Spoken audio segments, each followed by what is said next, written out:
Deus abençoe a todos os irmãos que estão online também, através das nossas mídias sociais. Já deixa o seu like aí, já compartilha, já ajuda a gente aí no crescimento. Você trouxe a sua Bíblia? Glória! Abre em Atos dos Apóstolos, capítulo 16, por gentileza. Agradecer a Deus por essa rica oportunidade. Agradecer aos nossos pastores pela confiança, ao grupo de obreiro. A você que veio aqui ouvir a palavra, Deus é bom demais. Atos capítulo 16, versículo 30 a seguir.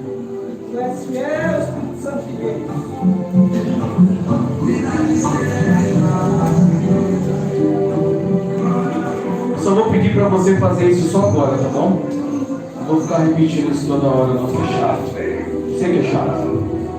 Mas olha pro seu irmão, só essa vez só, por favor.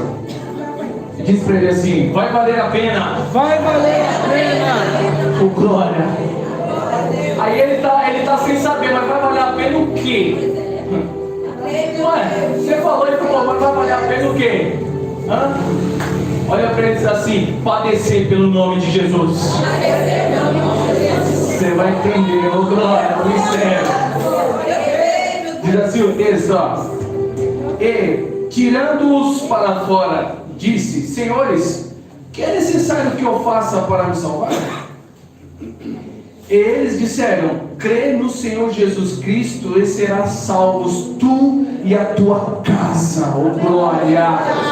Eita glória. E a todos os que estavam em sua casa. E, tomando-os ele consigo naquela mesma hora da noite, lavou-lhes os vergões e logo foi batizado, ele e todos os seus. Então, levando-os da sua casa, lhe pôs à mesa e, na sua crença em Deus, oh glória! Aleluia! Pode sentar, igreja. Deus é bom demais.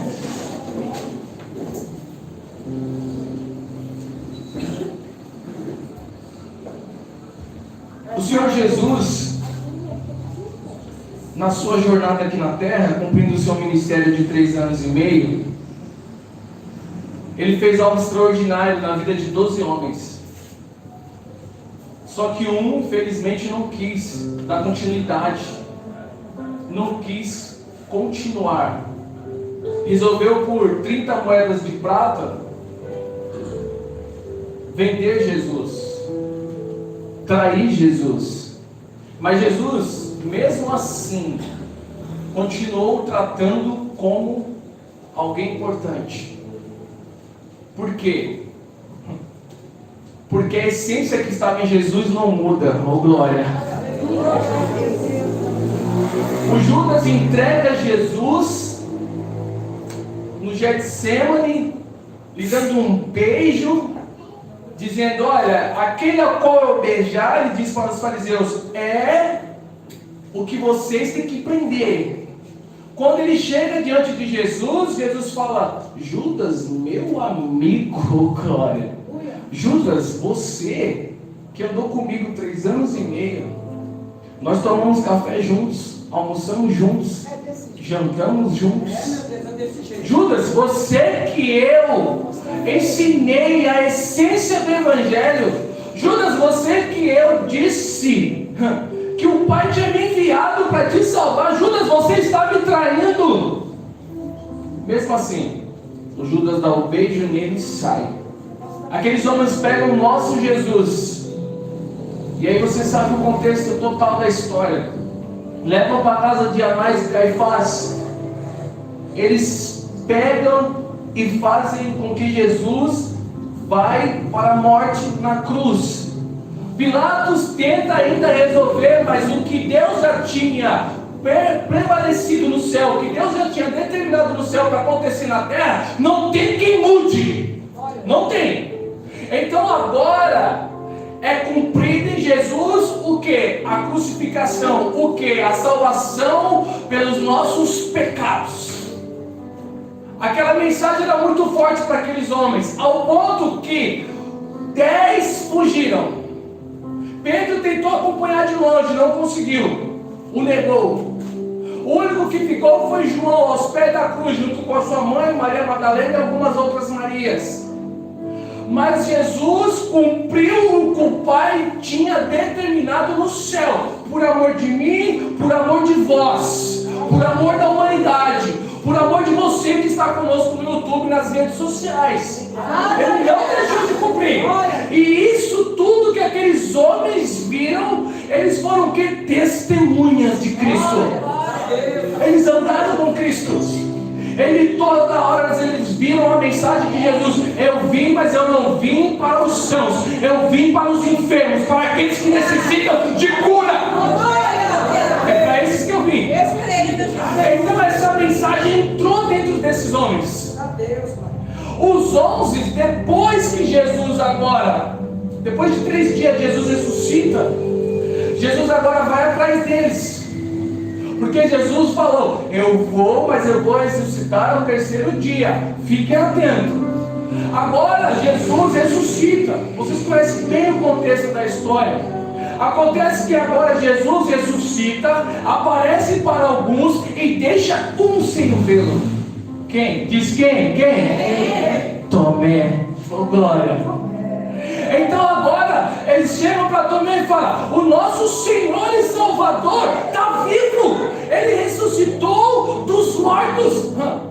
Tomé fala, vocês estão ficando doidos mesmo. Já tem um monte de Maria falando aí, e agora vocês estão com essa conversa. A gente estamos sendo perseguidos por causa de Jesus. Estamos aí correndo o risco de morrer também, e vocês continuam com essa conversa que Jesus está agora vivo. Passou 8 dias. Eles estão reunidos para poder fazer a refeição. De repente, da porta, ele atravessa a porta e ele fala, Pai seja convosco. Todo mundo toma um susto e fala, mas de onde ele apareceu? Pai seja convosco. Aí o Tomé já se redime e já fala, Deus meu, o Senhor é o meu Deus. Ah, é?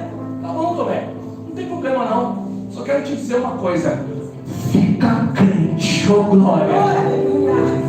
Aí ele pega e fala assim, mas Tomé, deixa só eu liberar uma palavra, que depois o João vai escrever. Bem-aventurados são aqueles que não viram, mas creram. O que ele estava querendo dizer? Em 2023, tem alguém que não me viu, tem alguém que não andou comigo, assim, fisicamente falando, mas tem aqueles que não viram, mas creram, estão aceitados, glorificando o meu nome. Diz assim, sou eu, oh glória. Estou aqui, fala, estou aqui, Jesus. Aleluia. A partir daí, Jesus fica 40 dias ministrando, falando acerca do reino dos céus. 40 dias, falando de coisas grandiosas. Acontece que agora Jesus fala com eles, olha, permaneça em Jerusalém, porque vocês vão ser revestidos do alto, revestidos de poder, de dínamo. Vai ter algo extraordinário na vida de vocês. Vocês vão ganhar revestimento para continuar a obra ao qual eu dei para vocês fazerem. Então quando a gente olha para a igreja de Atos dos Apóstolos, o livro de Atos dos Apóstolos ao qual Lucas vai escrever, é a igreja em ação. É a ação da igreja, é a ação do Espírito Santo através da igreja. Acontece que no capítulo 1 nós vamos ver obediência. Se nós queremos que o poder de Deus venha, nós temos que ter obediência a quem é Cristo. E nós temos que ter obediência a quem é o nosso pastor. Nós temos que ter obediência a quem é o Espírito Santo. Se nós queremos algo, revestimentos, esse poder do Espírito Santo, nós também temos que ter comunhão. Deus não trabalha em desunião, Deus só trabalha em comunhão. Então quando nós estivermos aqui reunidos num só propósito, num só coração, buscando o Espírito Santo, pode ficar tranquilo, que quanto mais a gente busca, mais ele desce. Quanto mais a gente busca, mais ele desce, oh glória. Por quê? Porque ele trabalha em comunhão. Jesus podia fazer tudo sozinho. Podia, porque ele é Deus. Não precisava de ninguém. Mas ele olhou para 12 homens, sem história, e disse assim: eu vou fazer uma história na vida deles. E aí eu tenho uma mensagem para você que está sentado olhando para mim ou está na tua casa. É o mesmo Jesus que diz em Hebreus 13:8: é o mesmo de ontem, é o mesmo de hoje e é os mesmos eternamente. Então ele está querendo dizer o quê? A tua história eu também posso mudar. A tua história eu também posso fazer o extraordinário. A tua história eu também posso te encher do Espírito Santo de Deus. Ele pode. Acontece no capítulo 2, vem a descida do Espírito. Os homens são sacudidos por esse Espírito Santo. Eles saem pregando, falando em línguas estranhas, em vários dialetos. Ninguém entende nada. Aí o Pedro se levanta para ministrar e dizer: olha, isso que está acontecendo é para se cumprir o que está escrito em Joel 3, que nos últimos dias viria esse poder do alto, esse revestimento do alto, e todos aqueles que quiserem iriam falar em línguas. Iria acontecer coisas extraordinárias. Acontece que o Pedro também vai ministrar fortemente no coração daqueles homens e vai dizer: olha, o que está acontecendo é graças ao nosso Senhor e Salvador Jesus Cristo. Aí aqueles homens ficam com os olhos fitos em Pedro, falando: mas que Jesus? É o mesmo Jesus Cristo ao qual Deus enviou, cheio de poder do Espírito Santo. Mas ele morreu, padeceu por vós, padeceu por mim, foi crucificado numa cruz, mas abriu a porta da salvação para vocês. Vocês querem? Aqueles homens ficam: mas o que a gente faz? É só se arrepender, crer e ser batizado, e você é salvo. Glória! Aqueles homens ficam impactados, e são quase 3.000 almas. No capítulo 3, agora o João e o Pedro e João vão orar.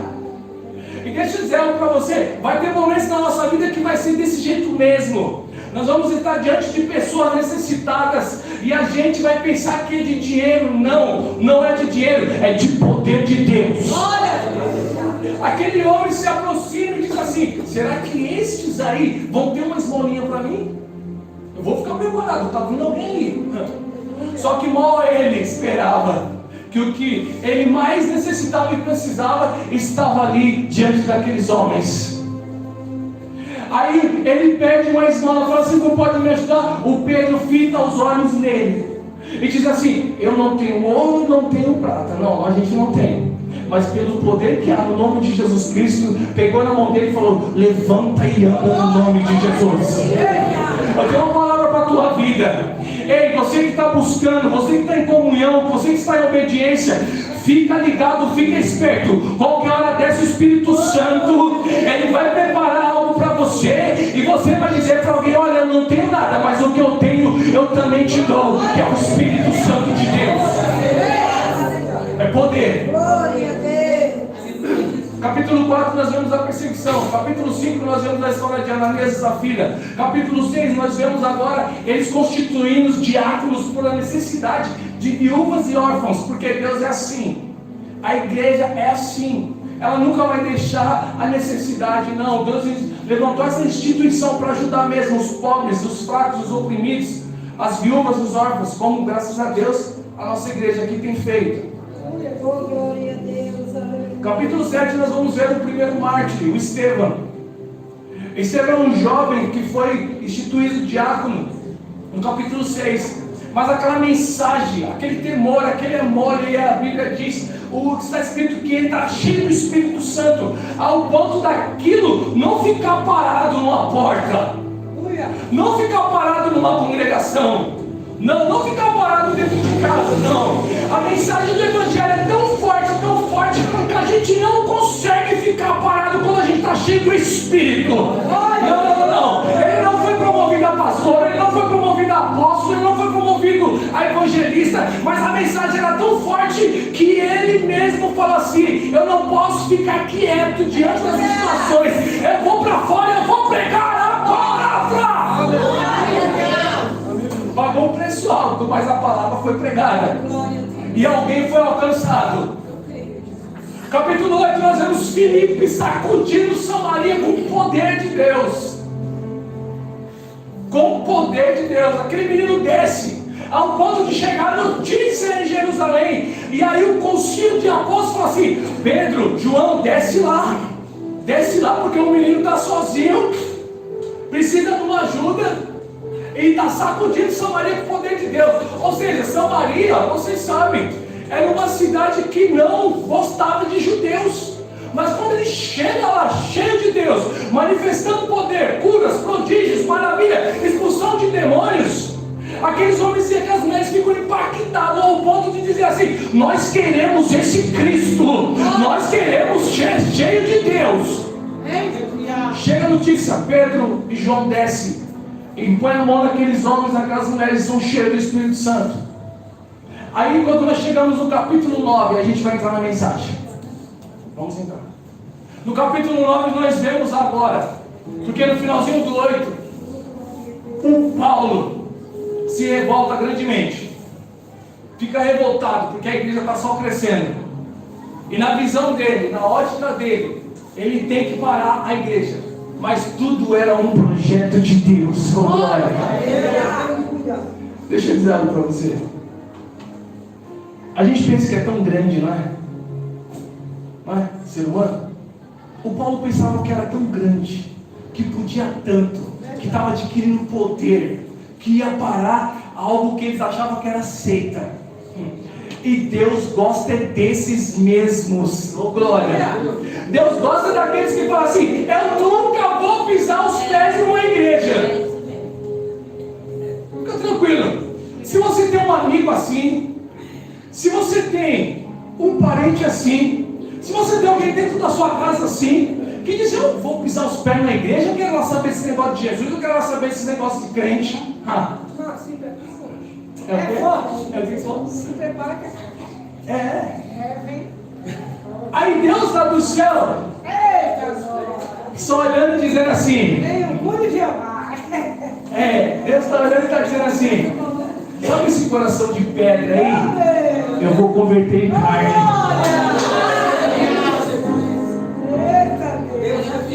Ei, andava com duas pistolas na cinta, se sentia um bambambam. Vamos roubar, vamos. Vamos matar, vamos. Vamos fazer, vamos. Se sentindo grande. Os clientes passavam e falavam: mas eu estou orando por você. Aí a minha mãe inventa, oh glória, que colocou o meu nome em todas as igrejas do Eldorado, em todos os círculos de oração. E aí eu estou lá no campanário, se sentindo grande, pensando que é o grande. E Deus dizendo: daqui a pouco eu vou abater. Mas ele sabe que vai padecer pelo meu nome. Segura.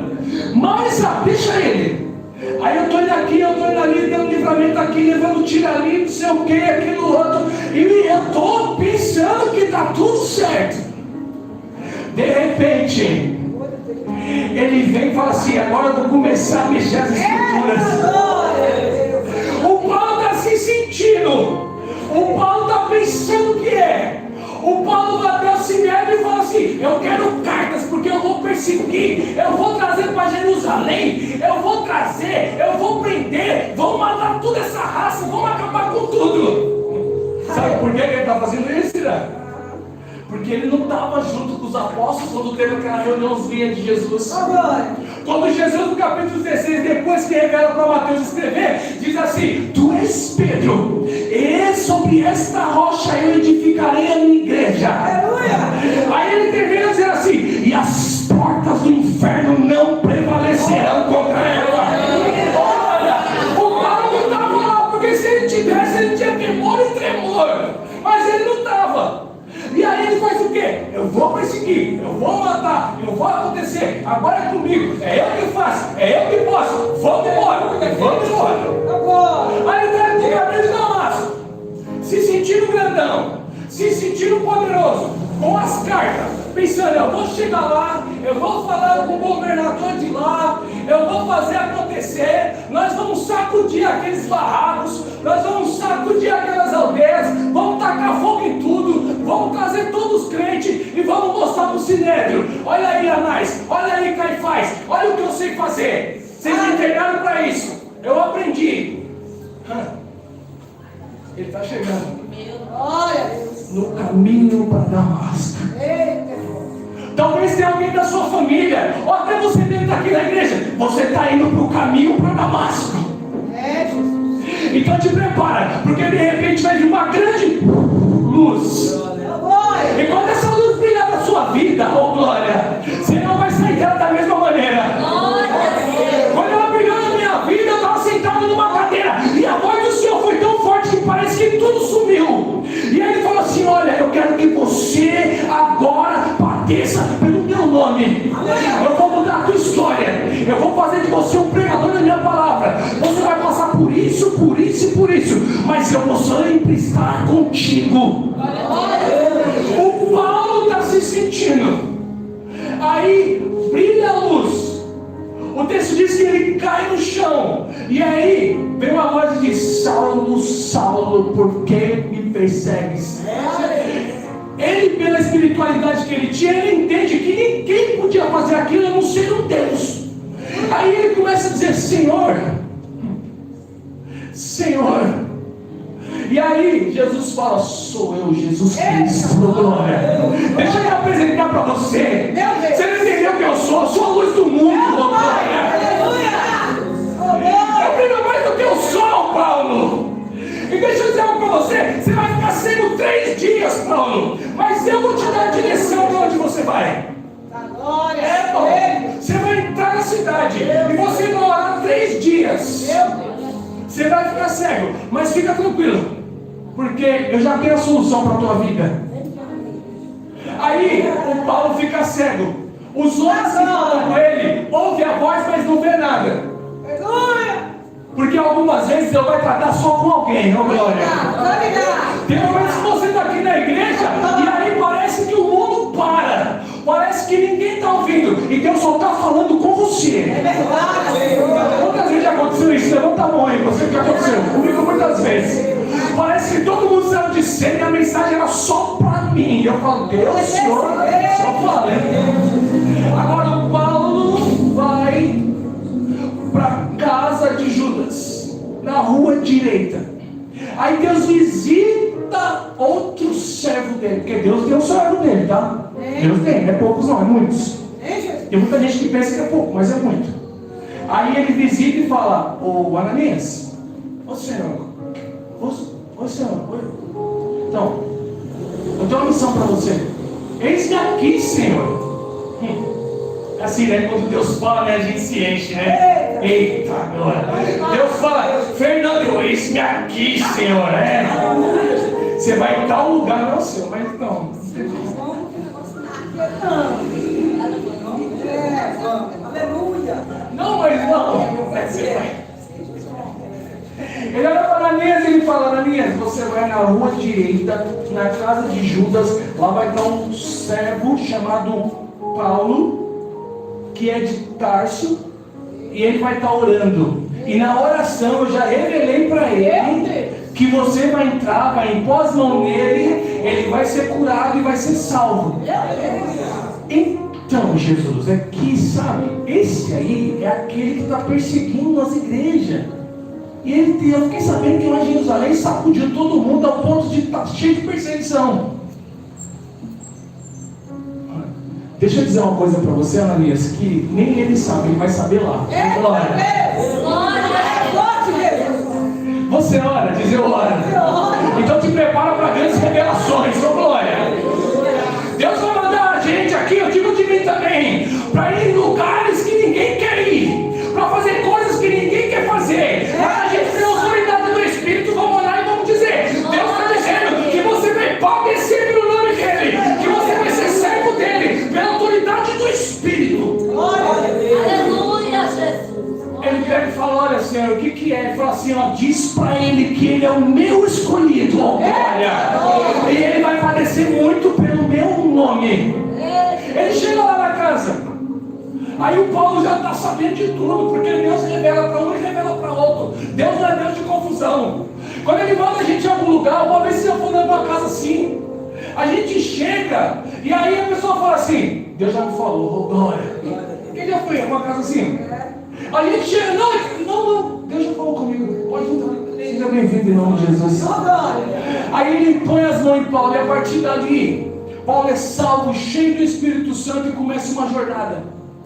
O Gálatas vai dizer que o Paulo agora de perseguidor, ele passa a ser perseguido.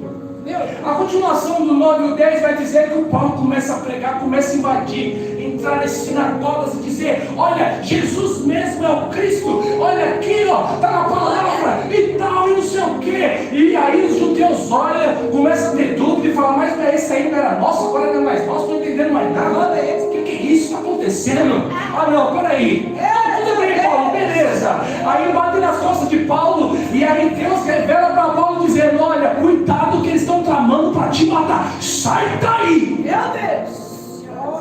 Porque é assim que Deus faz. Deixa eu dizer algo para você que faz a obra, para você mesmo que ora. Ei, Deus tem um cuidado tão grande na sua vida, glória, muito grande que a gente nem imagina, nem sabe. Tem vezes, irmãos, que eu estou andando com a motinha, aí eu estou, aí Deus fala: vai para outro caminho. Eu, oi? Entra aqui. Eu, não, mas entra aqui. Porque talvez ver um caos governado e bater em mim. Ele sabe de todas as coisas, ele cuida de nós nos mínimos detalhes. Ele é fiel, Ei, antes mesmo de você acordar, Deus já planejou o teu dia. Por isso que o salmista fala: me alegrei quando eu vi esse dia. Por causa disso, ele já sabe de todas as coisas. O Paulo agora começa o seu ministério com muito ardor e com muita revolta dos judeus. Então ele vai para as Arábias agora, e aí ele vai agora estudar a palavra de novo. Ele vai achar Jesus no Antigo Testamento, para quando ele entrar nas sinagogas, ele falar: olha, aqui falava de Cristo, aqui falava dele, é dele que falava. Deus tem um particular muito grande com Paulo, por causa da entrega dele. Acontece que agora, no capítulo 13, dizem que em Antioquia, uma igreja que tinha lá, Paulo está lá, e aqueles homens estão em oração. A partir daquela oração, Deus começa a ministrar no coração daqueles homens, separa Paulo e Barnabé para uma grande obra. Eu tenho algo para te dizer. A nossa preocupação, irmãos, você que está sentado aí e você sonha em servir a casa do Senhor, eu estou falando em ser consagrado a um igreja. Não importa o cargo, se é presbítero, se é evangelista, se é pastor, se é, sabe, cooperador, se é obreiro, não importa. O que importa, sim, você serve, mas o que importa é que você entenda uma coisa. E o que é que eu quero que você entenda? O que Deus quer de nós é somente a entrega. Esses homens aqui, eles estavam entregados, eles estavam ali, ó, com o coração aberto, quebrantado. Aí Deus visita aqueles outros homens, que era a formação dos apóstolos, que tinham mais entendimento, que estavam mais à frente do que eles, para dizer: olha, Deus revelou para nós que tem uma grande obra na vida de vocês. Aí eu tenho uma palavra para você que está sentado na cadeira, e muitas vezes você fala: meu, eu também queria ter uma oportunidade de ministrar, eu também queria ter uma oportunidade de louvor, eu também queria ter alguma oportunidade na igreja. E aí você fica olhando, imaginando e falando: será quando vai chegar? O segredo, irmãos, é a gente obedecer a Deus sempre, a sua palavra e ao nosso pastor. Porque o mais importante, sabe, é quando Deus visita o pastor e fala: olha, separa a irmã Vitória, porque eu tenho uma grande obra na vida dela. Estou te dando um exemplo agora. Por quê? Porque aí não é pela emoção, não é pelas obras, não é porque eu achei bonito, não é porque é legalzinho, não. É porque Deus já te conhece, já ouviu a tua oração e já está te preparando para te usar. Desse jeito. Deus estava preparando Paulo e Barnabé. Barnabé tinha mais entendimento ainda do que Paulo. Agora os dois estão separados. Aí na primeira obra missionária, eles passam em Pafos da Chipre, Antioquia da Pisídia, Icônio, Listra, Antioquia da Síria. Eles retornam para Jerusalém, para o concílio, para a reunião extra dos apóstolos. Tinham que resolver algumas coisas.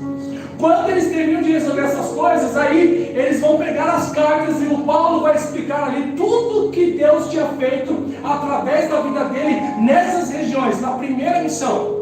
Falando sobre todas as conversões, falando sobre os gentios, falando tudo. Aí o Pedro também vai explicar, olha, aconteceu comigo também. Deus me levantou, mas glória a Deus que Deus levantou você também, Paulo. Então agora nós vamos orar pela sua vida, nós vamos te consagrar e você vai retornar para o campo de batalha.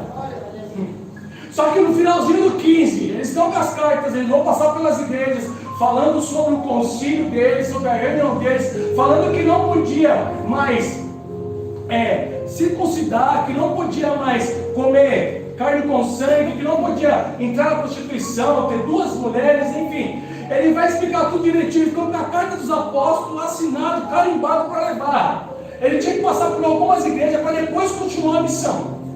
Acontece que quando eles já estão tudo reunidos, aí o Barnabé fala, olha,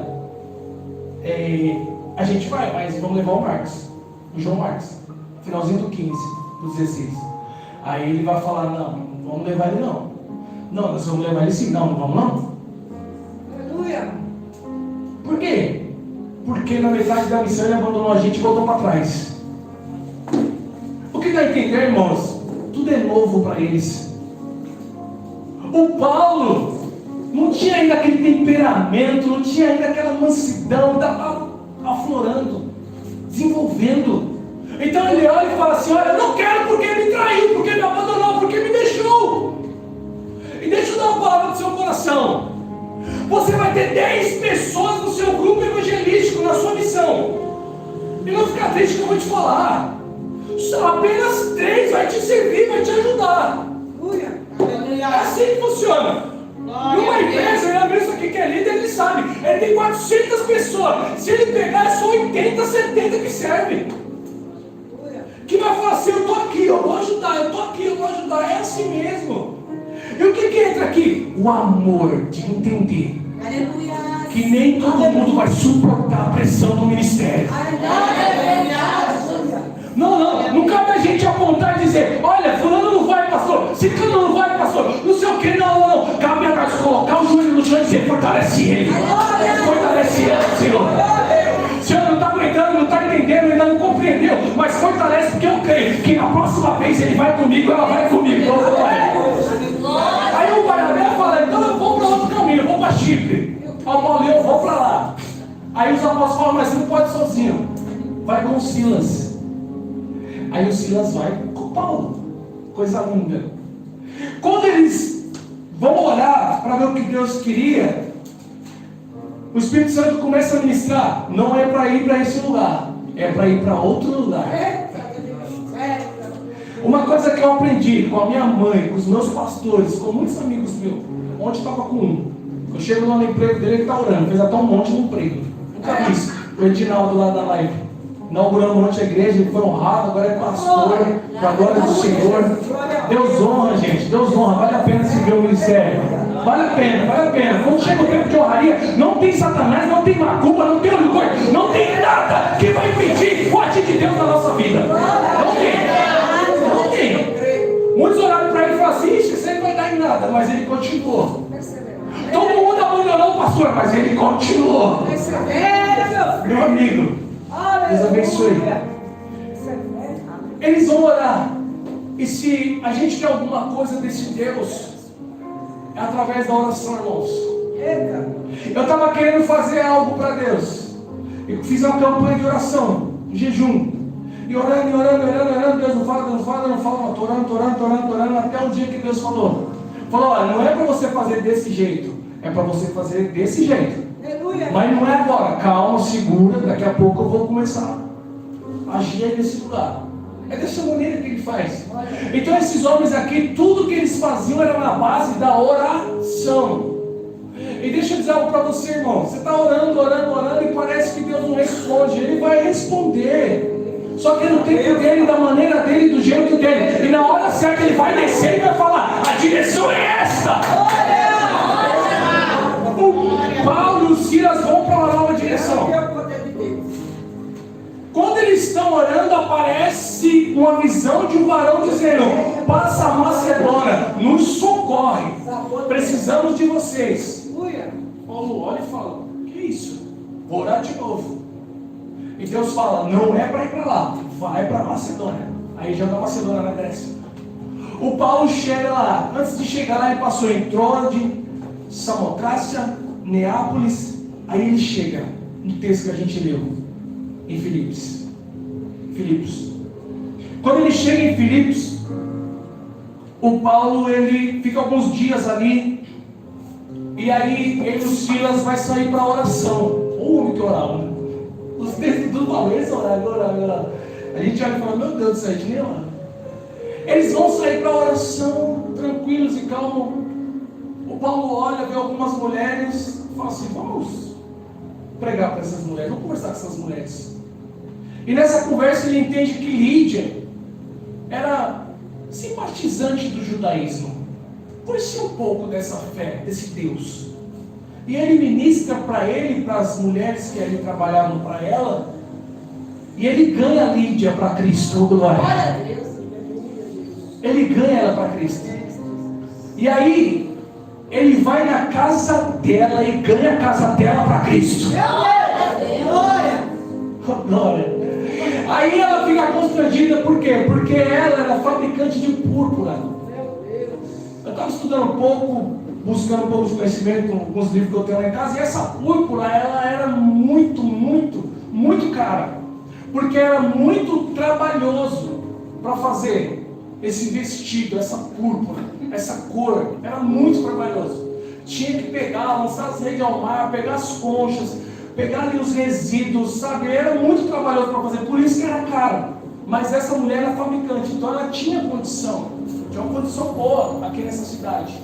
Acontece que agora ela olha para Paulo e para Silas e fala: eu vou ficar constrangida se vocês não ficarem na minha casa.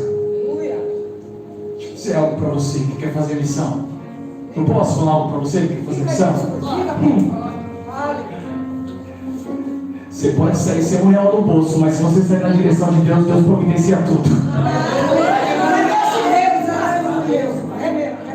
Às vezes a gente olha e fala assim: eu quero tanto de dinheiro, Senhor, eu quero fazer isso, eu quero fazer aquilo, mas eu não tenho. E Deus está dizendo assim: o que você precisa é de mim. Eu estou indo na frente, eu já preparei tudo. Você nem entendeu que você precisa os pés lá, fora do meu amor, da minha graça, da minha palavra. Algumas pessoas vão te ajudar. Aleluia, Deus. O homem é acolhido, o homem não tinha de onde ficar. Meu Deus. Acolhido numa casa, num leito, com água, com chuveiro. Na época, é lógico, mas estava ali. E agora ele começa. Acontece que o Paulo ele tinha muito discernimento espiritual. Por quê? Porque orava. Você quer discernimento espiritual? Então ora, irmão. Glória a Eu não Deus. estou falando de você ficar 3, 4 horas de joelho, não. Se você conseguir, amém. Mas todo o tempo que você tiver oportunidade, ora. E peça para o Senhor mesmo discernimento espiritual. Senhor, eu preciso de discernimento espiritual. Senhor, eu preciso saber disso, saber daquilo. Conversa com o Espírito Santo, conversa com o seu Deus. Ele está todo o tempo do seu lado. Eu não quero dizer nada aqui para vocês: ah, você gasta tempo com isso, gasta tempo com aquilo. Não. Você sabe da sua vida, irmão. Você sabe.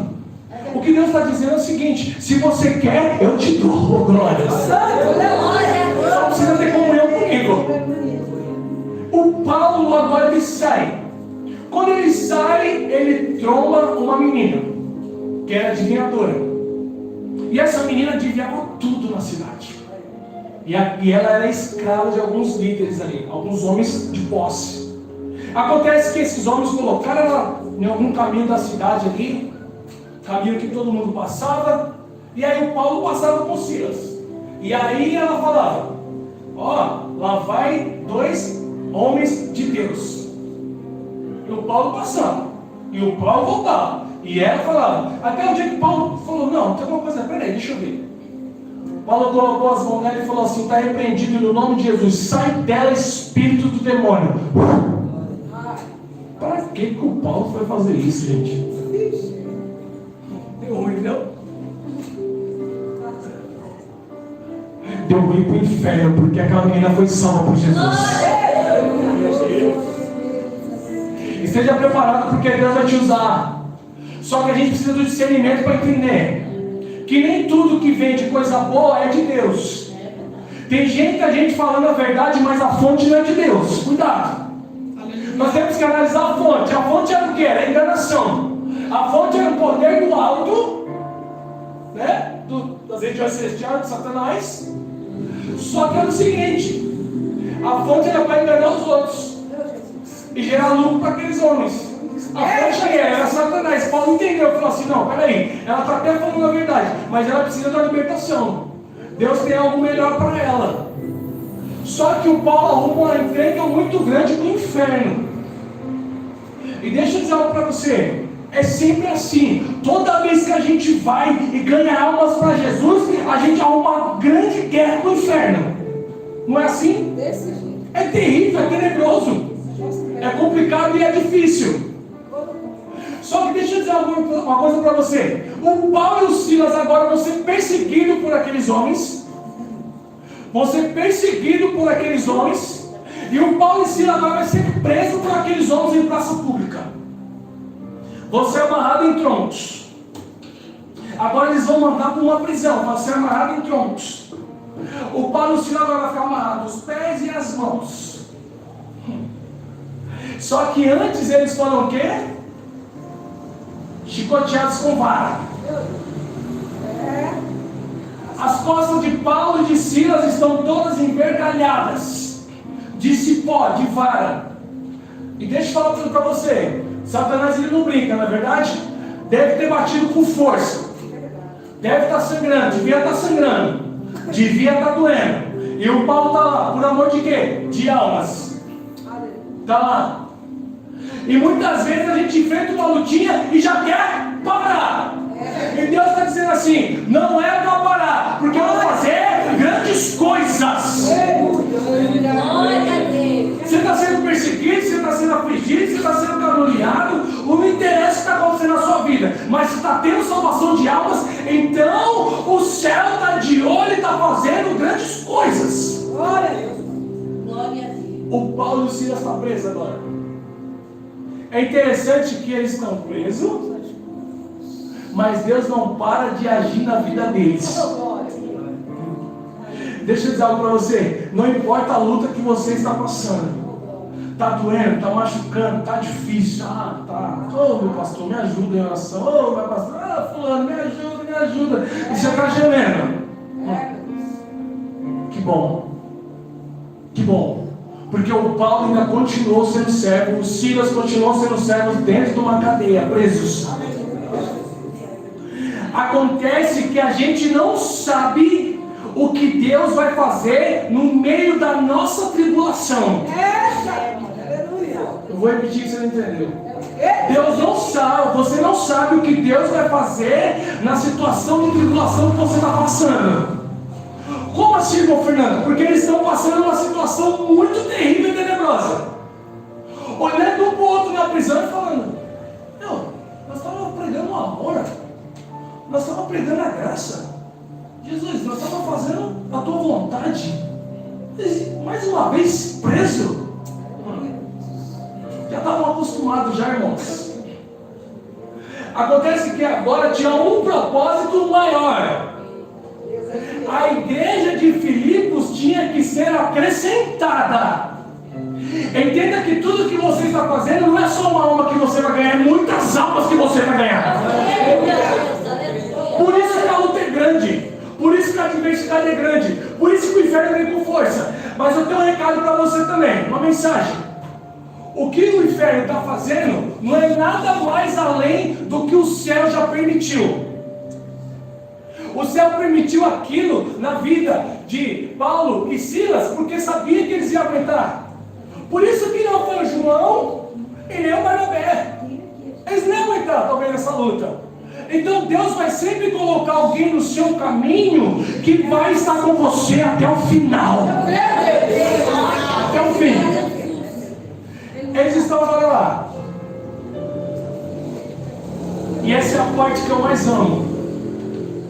porque eles estão lá agora. E o que resta para alguém que está preso? Para muitos é chorar. O que resta para alguém que está preso? Para muitos é gritar. O que resta para alguém que está preso? Para muitos é ficar reclamando, blasfemando, xingando e dizendo: olha, eu larguei toda a minha vida para estar aqui nessa prisão. Mas para um verdadeiro servo e serva de Deus, quando está tudo difícil, quando está na tribulação, quando está tudo apertado, quando a gente olha e fala assim: parece que não tem alternativa, não tem jeito, então agora é que eu vou orar. E o texto diz que eles oravam, e o texto diz que eles adoravam, louvavam o nome do Senhor. E aí, eu quero que você me ajude agora. Imagina o Paulo e os Silas, depois de ter orado, um olha para o outro e fala: vai mais orar, mas o quê? Aí o Silas fala: não, Paulo, agora nós vamos adorar. Aí um olha para o outro e fala assim: mas nós vamos adorar o quê? Aí se fosse nos dias de hoje, eles iam dizer assim, ó: longe do Senhor estava, no caminho de horror. Você pode me ajudar? Ajuda aí. Por Jesus não perguntava, nem queria o seu amor. Porque Jesus me ama, eu não posso desviar. Mas, olha, mas a ti também te chamas, pois deseja te salvar.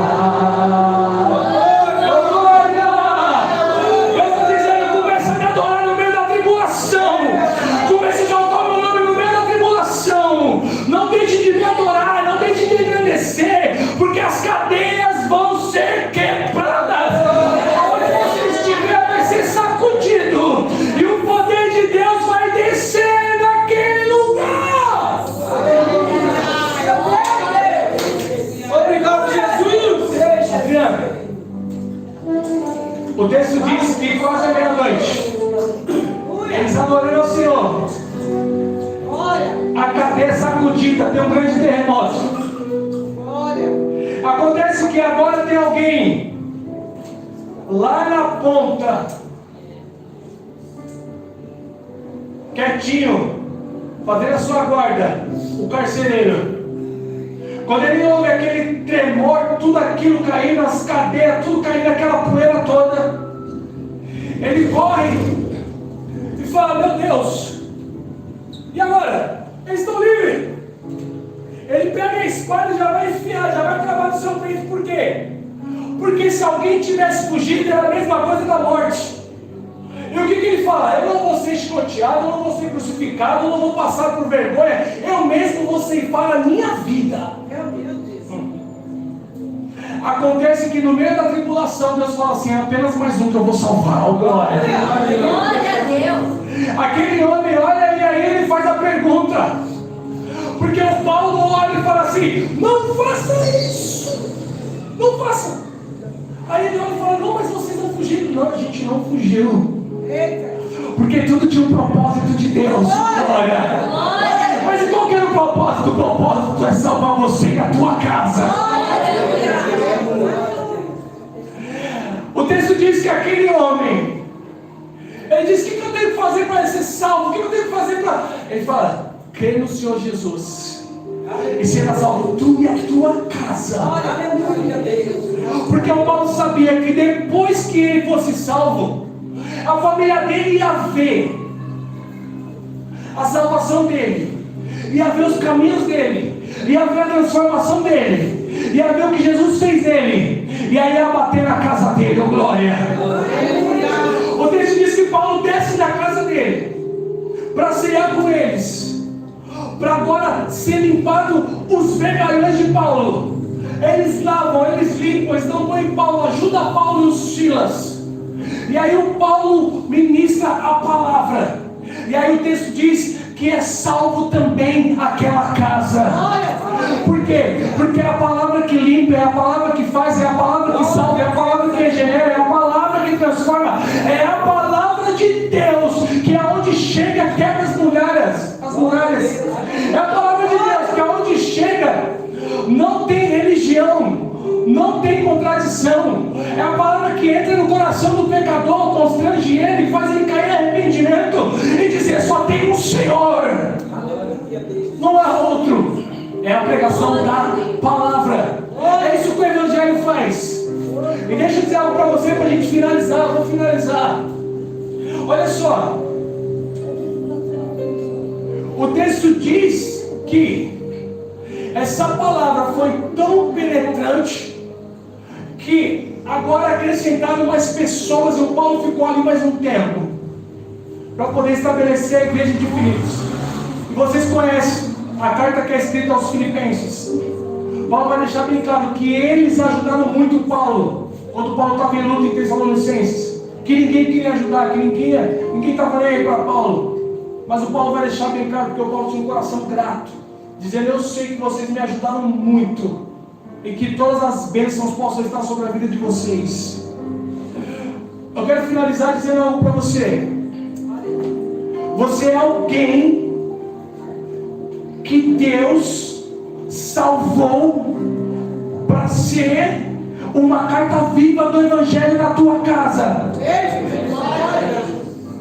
Eu sei que está difícil, eu sei que está complicado, eu sei que muitas vezes dá vontade de desistir.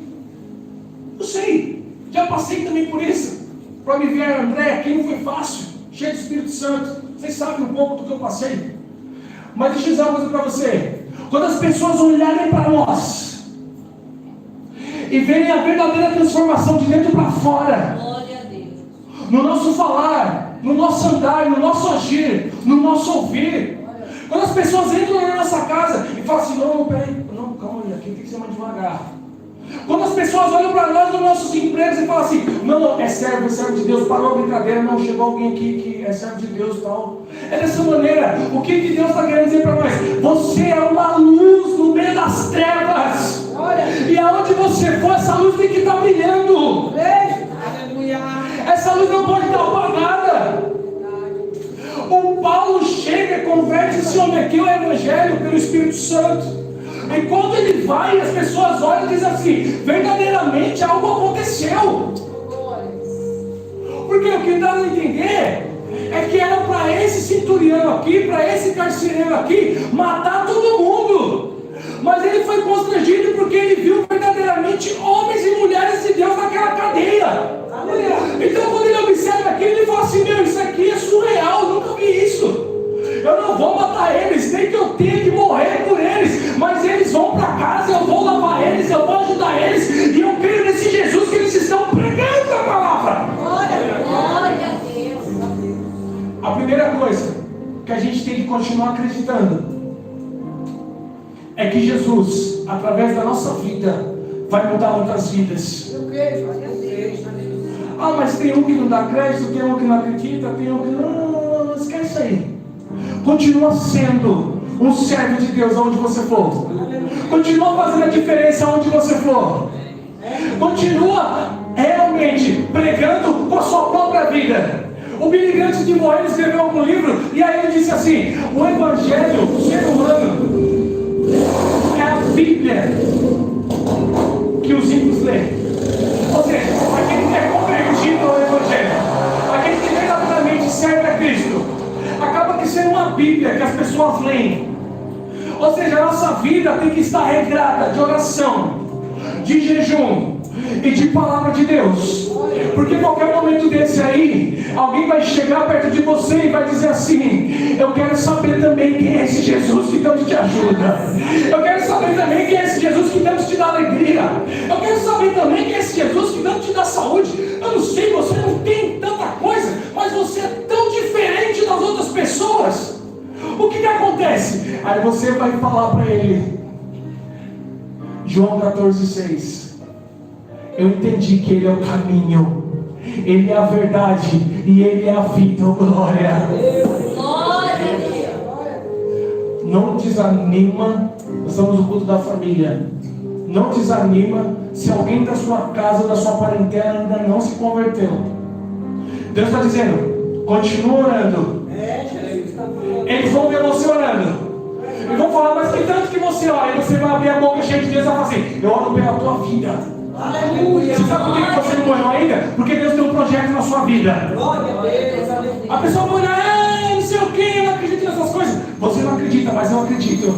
Qualquer hora dessa, Deus vai descer na terra, vai pegar o seu coração duro e vai transformar em carne. E aí você vai entender essa graça salvadora que eu entendi. Glória a Deus. Eita. Aleluia. Alguns dos nossos filhos não estão no Evangelho. Conhecem, mas não estão. Mas a gente não para de orar. Falando, Senhor, guarda, Senhor, livra e traz para a tua presença. E a gente também não deixa de ser exemplo. A primeira pessoa que eles lembram, tem que lembrarem de alguém que é crente, somos nós.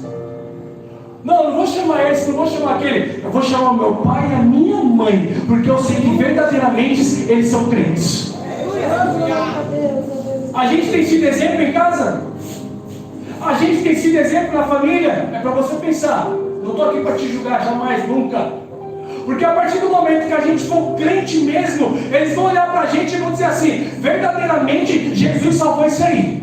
Verdadeiramente Jesus transformou isso aí. Verdadeiramente Jesus fez algo extraordinário na vida desse aí. Olha, eu sei não, eu estou até em dúvida de seguir esse Jesus, mas uma coisa eu sei, Deus salvou ele verdadeiramente.